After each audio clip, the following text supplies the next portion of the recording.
Les cas de violence qui se multiplient dans et aux abords des établissements scolaires de Saint-Laurent-du-Maroni ont amené ce mardi 30 janvier les personnels des 5 collèges de la commune à se mettre en grève. Ce qui nous amène, en tout cas aujourd'hui, avant tout, c'est l'insécurité. C'est-à-dire qu'on a de plus en plus de mal à faire régner l'ordre à l'intérieur de l'établissement, mais surtout à l'extérieur des établissements. Pour vous donner le climat un peu général, c'est des menaces quotidiennes aux abords d'établissements, des élèves en insécurité constante, c'est-à-dire je parle de raquettes, de violences avec armes. En gros, pour faire simple, cette année, très clairement, avec les sureffectifs et le manque de personnel, on a complètement perdu le contrôle des abords de nos établissements. C'est une situation qui devient de plus en plus anxiogène pour nos élèves, mais aussi pour le personnel.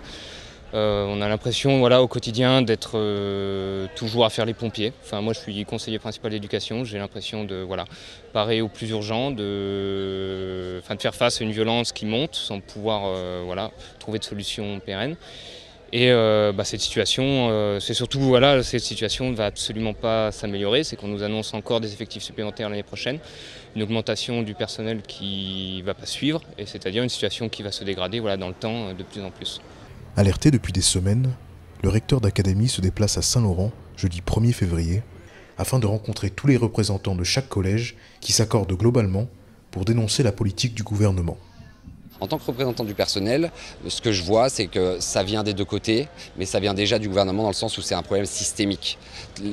La politique qui est menée, c'est une politique de patch. Il faut qu'on n'en parle pas trop, il faut que ça passe et que personne n'en parle. Mais derrière, on voit le nombre de jeunes qui sortent sans formation, le nombre de gamins qui sont déscolarisés, le nombre d'agressions et de faits de violence dans les établissements. On voit que les patchs, ils ne servent pas à grand-chose, et en plus, là, la mauvaise éducation qui est en train d'être dispensée maintenant, on va la ramasser dans 10 ans avec ces enfants qui n'auront pas de formation, pas de diplôme, et qu'est-ce qu'ils vont faire?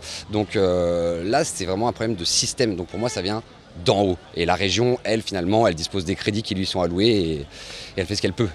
La demande de moyens supplémentaires alloués par la collectivité territoriale et par la commune est également évoquée.